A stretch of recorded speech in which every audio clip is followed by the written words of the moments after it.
नमस्कार दोस्तों, आपका स्वागत है अपना YouTube चैनल आरईपी बिहार। आरईपी बिहार को इससे पहले वो रैंकर्स एजुकेशन पॉइंट के नाम से कोचिंग संस्था चलती थी। उसी के दौरान एक अपना YouTube चैनल बना है आरईपी बिहार, जिस माध्यम से आप लोग के पास अच्छे अच्छे कंटेंट वगैरह समय समय पर मौजूद होगा मिलेगा, जिससे आप लोग को एग्जाम का प्रिपरेशन करने में दिक्कत या मशक्कत नहीं करनी पड़ेगी। इस वजह से हम लोग का ये चैनल बना है और इस पर समय समय पर सही कंटेंट वगैरह प्रोवाइड किया जाए। इसी के साथ समय को व्यतीत न करते हुए हम लोग आगे की ओर बढ़ते हैं और हम लोग का चैप्टर जो चल रहा है त्रिकोणमिति चल रहा है। कौन चैप्टर चल रहा है? त्रिकोणमिति, जिसको इंग्लिश में हम लोग ट्रिगोनोमेट्री बोलते हैं, जो क्लास 10th के लिए काफ़ी इंपॉर्टेंट चैप्टर है, काफ़ी इंपॉर्टेंट। जिसको बोल सकते हैं कि आप जो हमारे रीढ़ की हड्डी होती है ना 10th के लिए, उसका काम करेगा त्रिकोणमिति जी। जो रीढ़ की हड्डी होती है उस माध्यम से इसका काम होगा। और जैसा कि आपको बता दें कि एग्जाम के वेटेज के अनुसार देखा जाए तो त्रिकोणमिति एक ऐसा चैप्टर है जो एग्जाम में 25% एरिया कवर करता है, कम से कम 25%। जी हाँ, 25% एरिया कवर करता है। अगर जिस बच्चे का ट्रिगोनोमेट्री कंप्लीट होगा, सही होगा, वो पासिंग मार्क्स सिर्फ एक चैप्टर से ला सकता है। कहीं से इसमें डाउट नहीं है, दो राय नहीं है। इसलिए आज आप लोग के समक्ष ये चैप्टर प्रस्तुत है। चलिए देखते हैं, समय को व्यतीत न करते हुए, हम लोग अपना समय न गवाते हुए आते हैं चैप्टर पे, स्टार्ट करते हैं। चलिए ठीक है, देखते हैं। चैप्टर का नाम है त्रिकोणमिति और साथ ही साथ यहाँ चैनल है, ठीक ना, आरईपी बिहार। आरईपी बिहार आप लोग इसको सब्सक्राइब कर लीजिएगा ताकि आप लोग के पास समय समय पर कंटेंट वगैरह पहुंचता रहे और मौजूद हो। चलिए ठीक, देखते हैं त्रिकोणमिति। त्रिकोणमिति का इंग्लिश होता है ट्रिगोनोमेट्री। क्या होता है? ट्रिगोनोमेट्री। इसको 3 भागों में बांटा जाता है सबसे पहले, ठीक है, देखते हैं। ट्री, सबसे पहले क्या? ट्री का मतलब 3। पढ़ते चलेंगे, समझते चलेंगे, ठीक है। और जो भी बच्चे न्यू जुड़े हैं वो लोग अपना नोट डाउन करते रहेंगे, ठीक है, ताकि अगर कहीं भी डाउट हो तो कॉपी खोल के देख सकें। चलिए, सबसे पहला वर्ड क्या है? ट्री। फिर क्या? गोनो। फिर क्या? मेट्री। समझिएगा, ट्री का मतलब क्या? 3। ट्री का मतलब 3। गोनो का मतलब क्या? भुजा। और मेट्री का मतलब क्या? मापन। मेट्री का मतलब क्या? मापन। बोलिएगा भी साथ साथ, जो भी ऑफलाइन के बच्चे जुड़े हुए हैं वो लोग, आप लोग बोलिएगा, ठीक है। चलिए, ट्री का मतलब 3, गोनो का मतलब भुजा और मेट्री का मतलब क्या? मापन। मतलब क्या कहने का कि 3 भुजाओं का मापन। इसका अर्थ क्या निकल रहा है? 3 भुजाओं का मापन। और आप लोग देखते हो कि जब त्रिभुज बनती है ना तो उसमें साथ ही साथ कोई बड़ा कोण 90 डिग्री से बड़ा, कोई छोटा बड़ा, या फिर 90 डिग्री का एग्जैक्ट कोण वगैरह होता है ना। इसीलिए हम लोग बोल सकते हैं कि 3 भुजाओं का मापन तो होता ही है, साथ ही साथ कोणों का मापन होता है। किसका?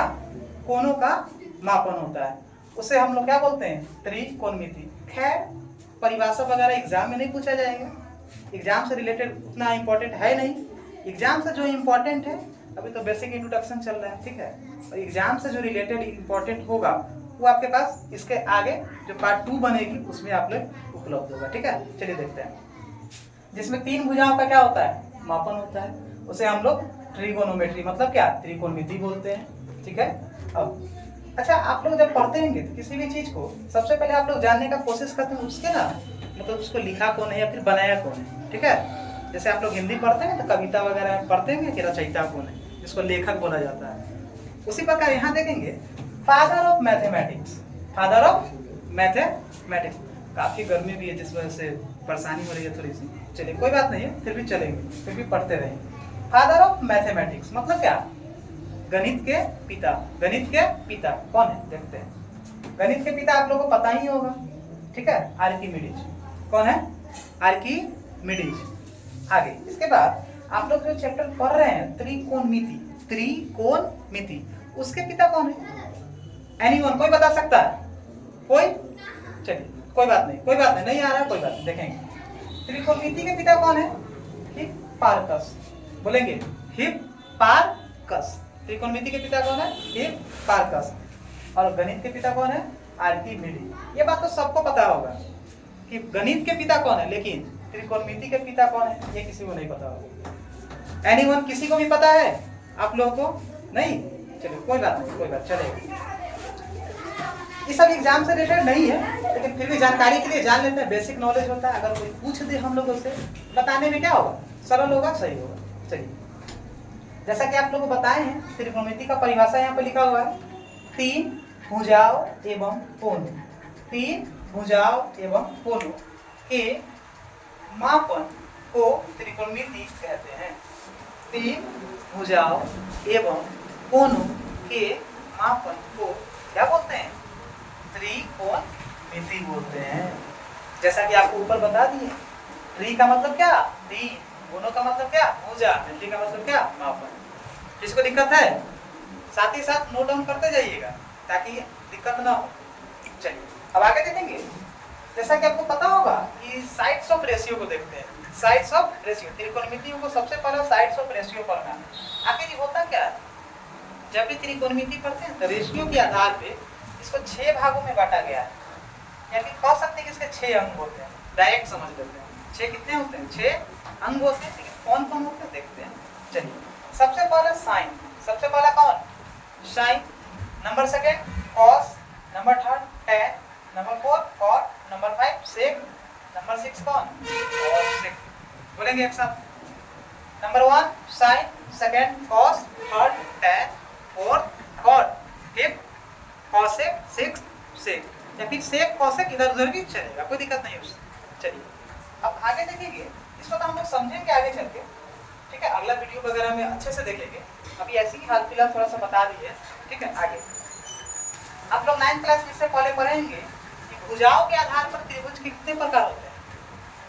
किसी को पता है, किसी को पता है, हैरी मोहन हंसिए नहीं, हमको आता है, हंसना नहीं है, बोलिए, करो ये, भुजाओं के आधार पर त्रिभुज के कितने प्रकार होते हैं, बिल्कुल सही, कितने हैं, 3। चलिए 3 होते हैं, लेकिन ये नहीं पता वही कौन कौन होता है, कोई बता सकता है, चलो देखते हैं, कोई बात नहीं है। चलो स्टार बनाओ, स्टार बना लेगा। सबसे पहला इसमें निकलेगा समबाहु त्रिभुज, समबाहु त्रिभुज, ठीक है। स्टार में समबाहु त्रिभुज। चलिए हम नीचे वाला को इरेज कर देते हैं ये सब, ठीक है, लेकिन नोट डाउन तो हो ही गया होगा सबका। इरेज कर दे, बोलिए ना, कर दीजिए सर। चलिए ठीक, देखेंगे। अब यहाँ पे फ्रेश लिखते हैं, आप लोग भी लिखते जाइए। सबसे पहला आता है समबाहु त्रिभुज, समबाहु, इसके बारे में सबको जानकारी होगा, any each and every student को जानकारी होगा इसका, है ना। चलिए देखेंगे समबाहु त्रिभुज होता क्या है। वैसा त्रिभुज लिखेंगे, सब लिखते जाएगा। हाँ, वैसा त्रिभुज जिसकी सभी भुजा आपस में, वैसा त्रिभुज जिसकी सभी भुजा आपस में समान होती है, या फिर उसको हम बराबर भी बोल सकते हैं। समान या फिर बराबर दोनों सेम है ना। या फिर वैसा त्रिभुज जिसकी सभी भुजा आपस में समान या बराबर होती है, उसे हम समबाहु त्रिभुज कहते हैं, ठीक है। 9th क्लास में पढ़ना था, इसका जिक्र हुआ होगा, ठीक है। आपको याद नहीं है चलेगा, कोई बात नहीं है, लेकिन इसका जिक्र 9th क्लास में हुआ होगा, चलिए ठीक है। जिसका तीनों भुजा क्या होता है, समान होता है, उसको हम लोग समबाहु त्रिभुज बोलते हैं, ठीक है। चलिए देखेंगे फिगर के माध्यम से। त्रिभुज का कुछ नाम है अपना, ठीक है, नाम हो गया ABC, ठीक है। यहाँ देखिए तो यहाँ 3 है, यहाँ 3 है, यहाँ 3। यहाँ पूछा जाएगा क्या तीनों भुजा बराबर है, समान है। देखिए आप बोलिए, बराबर है ना। चलिए 3 3 क्या है, यहाँ भी 3 है, यहाँ भी 3 है, यहाँ मतलब क्या, तीनों भुजा आपस में क्या है, समान है। इसीलिए इसको हम कौन त्रिभुज बोलते हैं, समबाहु त्रिभुज। किसी को दिक्कत है, आगे समझ, कोई बात नहीं, ठीक। साथ ही साथ नोट डाउन करते रहेंगे, ठीक है। चलिए नंबर सेकंड लिखेंगे समद्विबाहु त्रिभुज, समद्विबाहु त्रिभुज, समद्विबाहु त्रिभुज लिखेंगे। इसमें लिखेंगे वैसा त्रिभुज, वैसा त्रिभुज जिसकी 2 भुजा समान होती है, जिसकी 2 भुजा समान होती है और एक भुजा भिन्न होती है। 2 भुजा समान होती है और एक भुजा क्या होती है, भिन्न होती है। ठीक है, देखिएगा आप लोगों को समझ में आ जाएगा।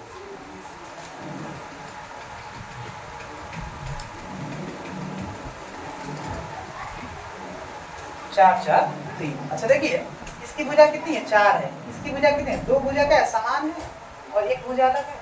मतलब कहने का क्या, इसकी 2 भुजा क्या होती है, समान होती है और एक भुजा क्या होती है, अलग, एक भुजा अलग। उसी को हम लोग समद्विबाहु त्रिभुज कहते हैं। जिसका छूट गया है रिपीट कर रहे हैं, लिख लीजिए। वैसा त्रिभुज जिसकी 2 भुजा समान होती है और एक भुजा भिन्न होती है, मतलब क्या, अलग, मतलब अलग, उसे हम लोग समद्विबाहु त्रिभुज कहते हैं। क्लियर है, कोई दिक्कत? अब नंबर लास्ट है, देखिएगा लास्ट है विषम बाहु त्रिभुज। विषम बाहु त्रिभुज सब लिखते जाएंगे स्टार में, ठीक है। वैसा त्रिभुज जिसकी सभी भुजा असमान होती है। वैसा त्रिभुज जिसकी सभी भुजा असमान होती है उसे हम विषम बाहु त्रिभुज कहते हैं। कैसे लिखेंगे, वैसा त्रिभुज जिसकी सभी भुजा अलग होती है या फिर भिन्न होती है उसे हम क्या बोलते हैं, विषम बाहु त्रिभुज। ठीक है, फिगर के माध्यम से देखिए, इसका फिगर इधर ड्रॉ कर लेते हैं, देखिए, ठीक है। देखिएगा यहाँ पे जो तीनों भुजा है क्या समान है, यहाँ 3 है, यहाँ 4 है, यहाँ क्या है 5 है, और तीनों भुजा क्या है, अलग अलग है।